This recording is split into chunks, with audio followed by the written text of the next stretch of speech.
उस वक्त मैंने किसी समाज का, किसी धर्म का नाम नहीं लिया, सिर्फ मैं लोगों के समस्याओं को वहां पर बताया।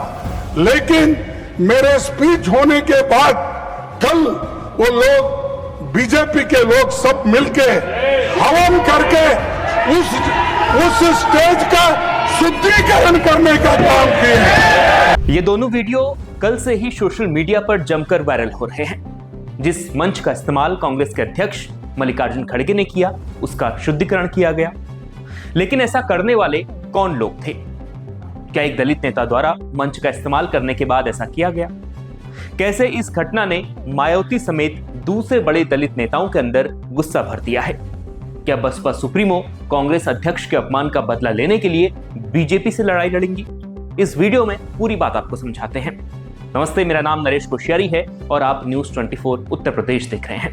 पिछली 8 अगस्त को हल्द्वानी के रामला मैदान में कांग्रेस अध्यक्ष मल्लिकार्जुन खड़गे की विजय शंखनाद रैली आयोजित की गई। रैली में हजारों की भीड़ थी।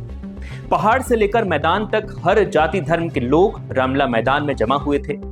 लेकिन रैली के 2 दिन बाद यानी 10 अगस्त को श्री राम सेना धर्मार्थ सेवा न्यास की ओर से इसी मैदान में हवन पूजन कर इस मैदान का शुद्धिकरण किया गया, उसका कार्यक्रम मनाया गया।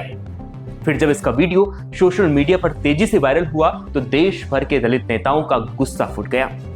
नेताओं ने पार्टियों की सरहदों को लांघकर मुखर होकर एक दलित नेता का अपमान का गुस्सा दिखाया, जिसमें बसपा सुप्रीमो मायावती का नाम भी शामिल है।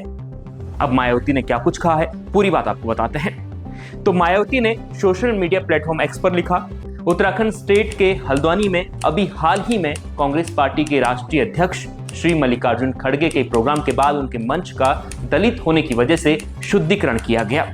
यह जानकारी कल संसद के जरिए भी देश को मिली है।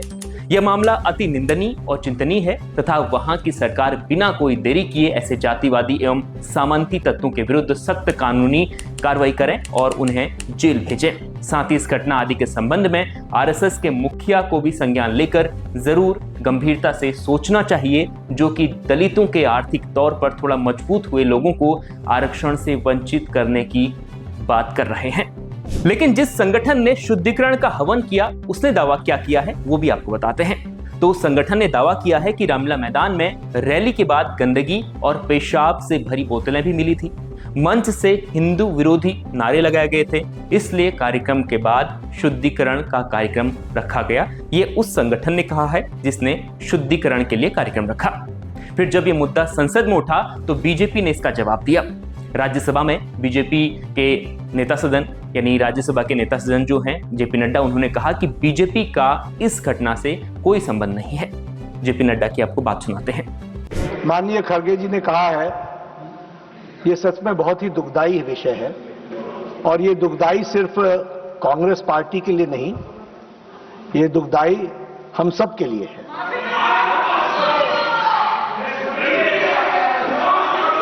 बीजेपी, क्योंकि खड़गे साहब ने कहा कि बीजेपी के लोग थे, मैं स्पष्ट करना चाहता हूं, यहां राष्ट्रीय अध्यक्ष जी भी बैठे हैं और मैं भी पूर्व राष्ट्रीय अध्यक्ष रहा हूं। BJP does not subscribe to such activities, never. लेकिन आपने कहा है हम इसकी तहकीकात भी करेंगे, लेकिन मैं आपको विश्वास दिलाता हूं